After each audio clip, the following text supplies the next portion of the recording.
નમસ્કાર, આપ જોઈ રહ્યા છો નેશન પ્લસ ન્યૂઝ. હું છું આપની સાથે હિતલ ભગત.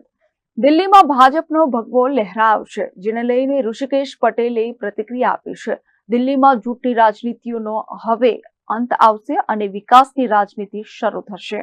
દિલ્હીમાં આજે એક મહત્વપૂર્ણ રાજકીય ફેરફાર જોવા મળ્યો છે. ભાજપે 45થી વધુ બેઠકો પર ભવ્ય વિજય મેળવતા હવે દિલ્હીમાં વિકાસની રાજનીતિનો આરંભ થશે.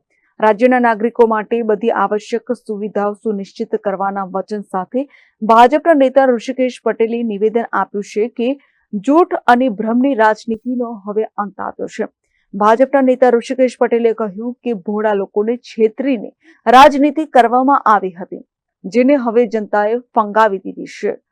દિલ્હીના નાગરિકો પીવાનું પાણી અને અન્ય જરૂરી સુવિધાઓ માટે હેરાન હતા. હવે સુશાસન અને વિકાસની રાજનીતિ દ્વારા લોકોને રાહત મળશે. દિલ્હીની જનતાએ આજે સાબિત કરી દીધું છે કે જૂઠ અને પ્રપંચની રાજનીતિ લાંબી ચાલી શકતી નથી.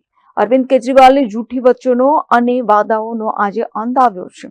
હવે આપણું લક્ષ્ય માત્ર અને માત્ર વિકાસ છે. દિલ્હીની અંદર જે પ્રકારે એક જૂઠની રાજનીતિનો ખાત્મો કરી વિકાસની રાજનીતિ તરફ હવે દિલ્હી આગળ વધવાનું છે ને, છેલ્લા 10 વર્ષથી જે પ્રકારની પરિસ્થિતિમાં દિલ્હી અને દિલ્હીવાસીઓએ જે ભોગવ્યું છે, વિકાસ નામનું કોઈ ફળ એમને ચાખવા નથી મળ્યું.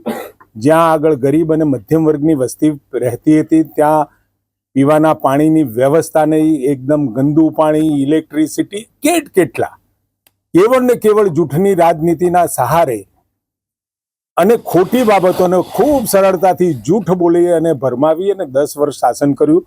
દિલ્હીની પ્રજાનો છુટકારો થયો છે અને દિલ્હીની પ્રજાએ કે જેના ઉપર આખા દેશની નજર હતી, આદરણીય પ્રધાનમંત્રી મોદી સાહેબ અને ભારતીય જનતા પાર્ટી શાસિત જે પણ ડબલ સરકારની એન્જિનો છે એ તમામ રાજ્યોમાંથી ત્યાં આગળ દિલ્હીમાં લોકો વસે છે. એમને પોતાના પ્રદેશની અંદર પણ જોયું કે એમના પ્રદેશનો વિકાસ અને જે સેવાઓ મળતી થઈ છે.